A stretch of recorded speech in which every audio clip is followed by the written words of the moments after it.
My name is Winona Kent, and I'm the author of the Jason Davey mysteries, which feature a guy who's a professional musician and an amateur sleuth. So we're back in the amateur sleuth realm again. He's English, he's in his 50s, and he's funny, and he's clever, and he's a bit quirky.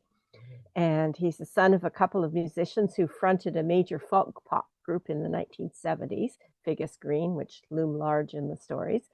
And he's a guitarist in his own right with a permanent gig at a jazz club in London. And I first wrote about Jason in a standalone novel called Coldplay back around 2012. He was working as an entertainer on board a cruise ship sailing between Vancouver and Alaska. And this was very much informed by a job my sister once had. She was a captain's secretary on Princess Cruises ships. And I thought, I wonder what would happen if I gave Jason the entertainer some mysteries to tackle when some really troublesome passengers with personal links to him come on board. And I didn't really think of it as a mystery. I just thought of it as sort of like a high seas adventure. So that was back 2012. And then I promptly forgot about him and wrote 3 time travel romances. And then in 2017, I was trying to decide which direction to go in next. And a friend suggested, I think it was Brian actually, who's here, a friend suggested that I bring Jason back from Coldplay and make him an amateur sleuth. And my husband grew up in Peace River, Alberta, and we went back there in 2017 to inter his father's ashes in the cemetery there. And as we were driving from Peace River to Grand Prairie to catch our plane home, I was sitting in the car thinking, and by the time we got to the airport, which is about a 2-hour drive, the story plotted out. So when I got home, I wrote Disturbing the Peace. This is it. It's actually a novella. It's very small. But it became Jason's first big adventure as an amateur sleuth. It was a testing ground for him and for me to see if I could write a mystery. And it was kind of fun to send him down to up to northern Alberta in the dead of winter to track down a missing musician. And it's a sort of a real fish out of water story with poor Jason, who lives in London, woefully unprepared for minus 40 degrees Celsius weather. So I'd like to read a little bit from Disturbing the Peace. Jason's been asked by his son to try and track down this musician who went missing a few years earlier after he attended a music festival in Peace River. And this is his first true sleuthing job, the one that convinces him he actually enjoys being a private investigator. And Jason has flown from London to Calgary, and this is where we join him. There's some swearing in this, so I apologize for that in advance. And you'll also have to imagine that I'm a guy and I'm English. I have never in my entire life been so fundamentally freezing fucking cold. I should have known what to expect when I looked out of the window of the plane and saw everything below completely covered in snow. I should have listened, really listened, when the captain came over the PA to inform us that we'd shortly be landing in Calgary. The local time was 2:55 p.m. and the temperature on the ground was a balmy minus 26 Celsius, with a low that night expected to be in the vicinity of minus 30. But it didn't really sink in. It's one of those things you seriously cannot understand until you've actually experienced it. I had a 3-hour layover in Calgary before my flight to Grand Prairie. I got myself through primary inspection and customs and lugged my suitcase off the carousel, and my next order of business was to find the airport's smoking area. It was outside. I was wearing a short padded winter jacket and lined hiking boots that looked and felt more like trainers. I had a pair of leather gloves stuffed into my pockets. I zipped up the jacket and put the gloves on and stepped through the airport doors. I once had an uncle who worked for British Airways. He loved Canada. He flew there as often as he could for his holidays. He particularly loved the Canadian prairies in the winter. From Uncle Fred, I learned that winter weather in Canada was exhilarantly bracing. Those are not the words I would have used to describe the moment Calgary's minus 26 degrees Celsius winter chill met my woefully unprepared face, hands, feet, and body. It was penetrating, aggressive, and relentlessly unmerciful. I couldn't see myself lasting 2 minutes outside, let alone the time it would take to smoke one cigarette. I turned around and went back into the terminal and vowed, first, that my Uncle Fred was insane, and second, that I would give up my evil habit there and then. He doesn't. Over the next couple of hours, I chewed my way through 3 packages of gum and managed to distract myself with a bento box and massive amounts of hot green tea at a Japanese restaurant on the mezzanine level of Canadian Departures. And then, after committing a further indignity to my unwinterized body by forcing it to walk across the tarmac to board a tiny prop-driven Dash 8, I was on my way, at last, to Grand Prairie. Ben Quigley, who was the missing musician, had done this journey in the summer. In the summer, Grand Prairie and Peace River would have stayed light until quite late in the evening. In the winter, this far north, the sun gave up early, and it was dark by the time we landed at the little airport, and I braced myself one more time for the ball-shrinking ice walk from the plane to the terminal. I don't think the guy at the car rental booth saw a lot of Brits come through at that time of year. He seemed quite amused by my accent. Then again, it might have been my completely inadequate jacket and useless leather gloves. I'd arranged for a decent mid-sized car, and as I was signing the forms and agreeing to every kind of insurance on offer, I had a clever thought and asked about the possibility of snow tires. Our cars come with all-weather tires, the guy said. They're good as long as you don't brake suddenly in the snow or hit glare ice. Where are you going? I told him, and he obligingly gave me a road report that included words like mostly clear and some slippery sections and caution in low-lying areas and on hills. So you're okay driving in Canadian winter conditions, he checked. Absolutely, I lied. He gave me the keys and my contract and reminded me that their cars all had a no-smoking policy and that if they found any trace at all of cigarettes, including the merest whiff of burnt tobacco, I'd be landed with a hefty cleaning bill. He told me where to find my car and then added, "Don't forget to unplug it." I had not rented an electric car, and I wasn't absolutely certain what he meant until I trudged out through the snow, dragging my suitcase behind me like a defective sled, and located my vehicle and discovered that it was indeed plugged into an outlet in the fence that ran along the front of the stalls. And then I recalled my insane Uncle Fred and his wondrous tales of engine block heaters that kept oil and batteries from freezing in parked cars when the temperatures fell below zero. My car came with a handy, heavy-duty, bright orange extension cord, which I disconnected and stowed in the back with my luggage.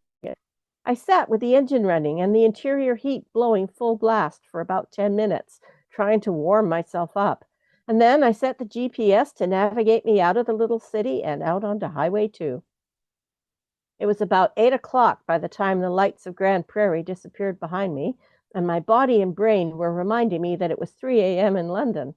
3 o'clock in the morning's normal for me, but I don't usually get up until noon, and I'd had an extremely early start and a very long journey, and traveling knocks the wind out of you.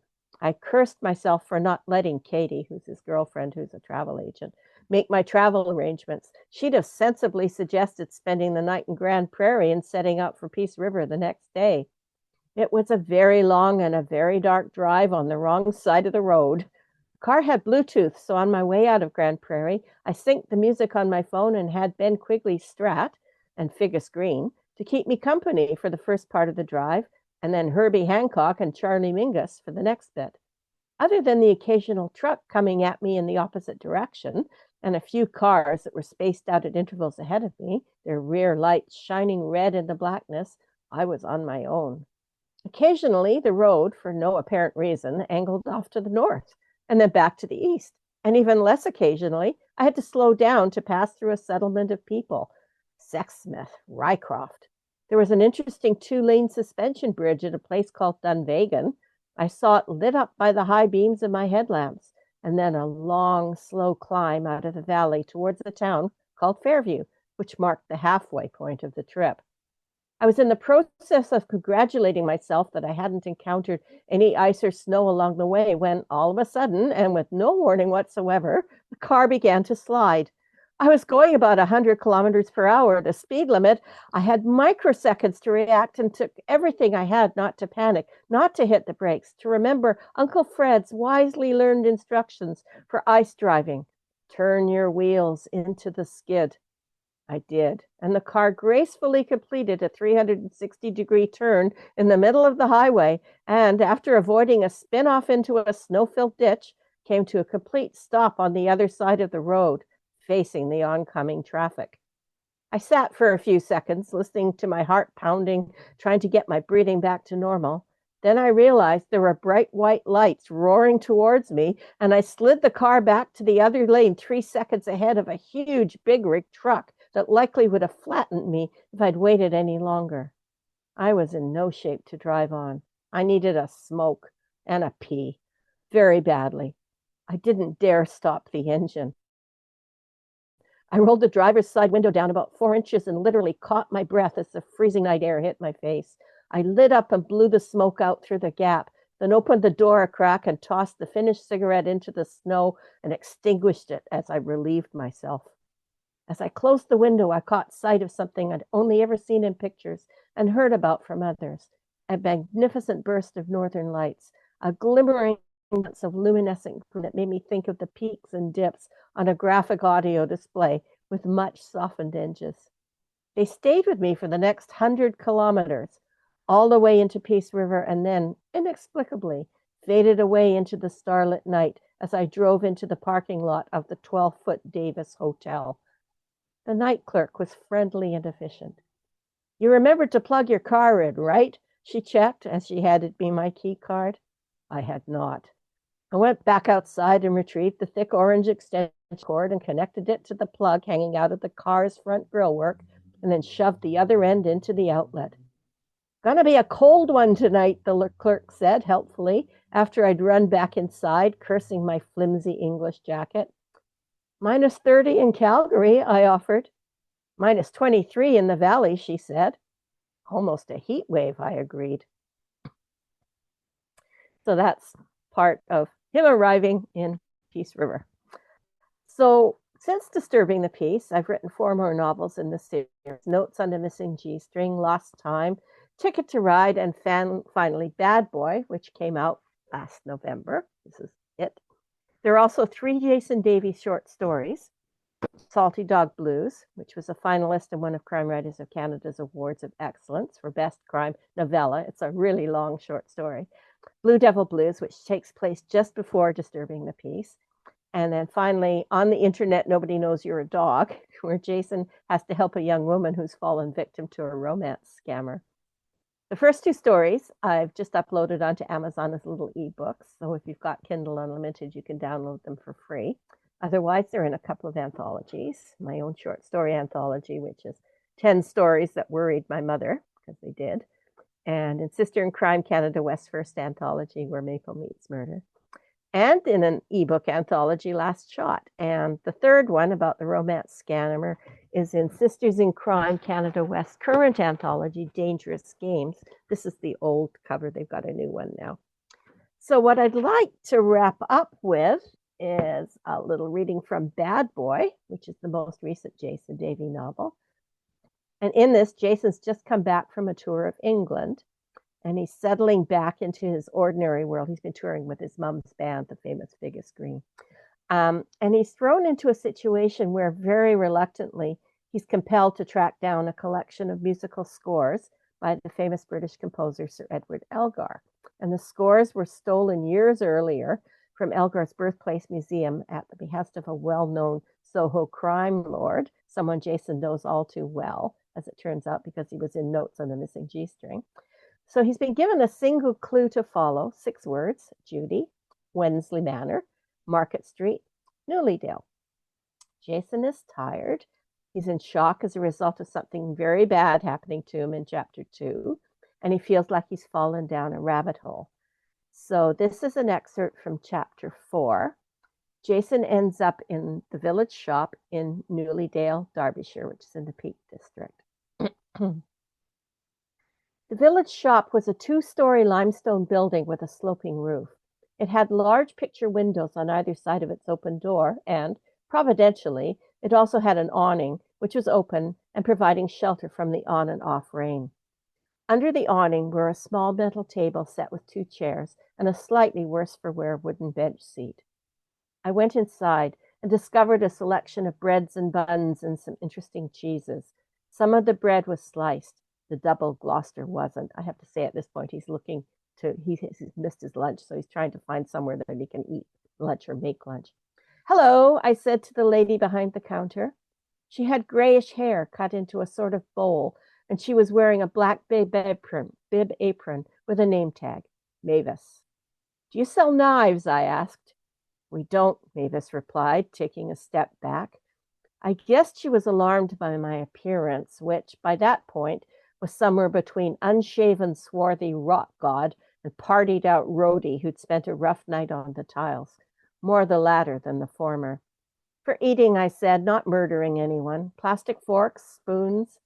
I'm terribly sorry. No. I gave it one last try. Tin opener? I'm afraid not, she said. What kind of a village shop didn't sell tin openers? Mavis's hand was hovering near her mobile, which was recharging next to the till. I wondered who looked after policing in Newlydale, the Derbyshire Constabulary, and where their nearest station was, and whether I was going to meet up with a suspicious constable intercepting me with, who's been making a nuisance of themselves in the village shop then, the moment I stepped outside. I went back to hunting down the makings of my lunch. I walked past a small table with a book on display. The book itself was a rather posh-looking hardbound, Newlydale, A Village History. I picked it up and had a look at what was inside. Interviews with people whose families had always lived there, historical photos, anecdotes about life in the old days. Newly published, Mavis supplied, £14. I tucked it under my arm and then picked up a small package of butter and tried to find some Branston pickle. No luck. But there was some tomato chutney in a glass jar that didn't look too difficult to open. That would do. I added a bottle of fairy washing up liquid to my bread, cheese, butter, and chutney, a roll of kitchen foil, a bottle of sparkling water, a tin of Red Bull, a little plastic pot of black cherry yogurt, and a packet of chocolate digestives. Amex okay? I checked, holding up my card. Yes, of course, Mavis replied, convinced. I'm sure that it was stolen. Thanks. Have you got a bag I can put this all in? I'm sorry, no. I suppose most people in the village brought their own, due to carbon-neutral footprints and not wishing to contribute to the floating rubbish island in the middle of the Pacific. They probably kept their reusable bags in the same place as their highly sought-after limited edition tin openers. I paid and carried everything outside, balanced on the flat cover of the book. I sat down on the wooden bench under the awning. No sign of the local plod. I tore off a large sheet of the kitchen foil and made a workspace. So what he does now is he makes an improvised lunch from all the things he's just bought, and he uses the washing up liquid to clean his credit card, which he uses as a knife. And he pages through the book about Newlydale, and then he goes back inside. I could literally feel Mavis cringing, even though she was doing her best not to show it. I wonder, I said, whether you know a woman named Judy who lives at Wensley Manor. Now I was a stalker as well as a washed-up rock roadie. My name's Jason Figgis, I added, and I'm a private investigator from London. Are you? Mavis replied, unimpressed. You'd better have a look inside the book for her then, hadn't you? I have, I said, and she's not there. I'd like to have a chat with her about a case I'm working on. Stalker, washed-up roadie, and squalid PI. And Judy's last name is? She checked. I don't know. I'm sorry, I said. Squalid PI with completely deficient investigative skills. What was I doing here? And I'm terribly sorry, but I have no idea who she might be, Mavis replied. I usually know when people aren't telling me the truth.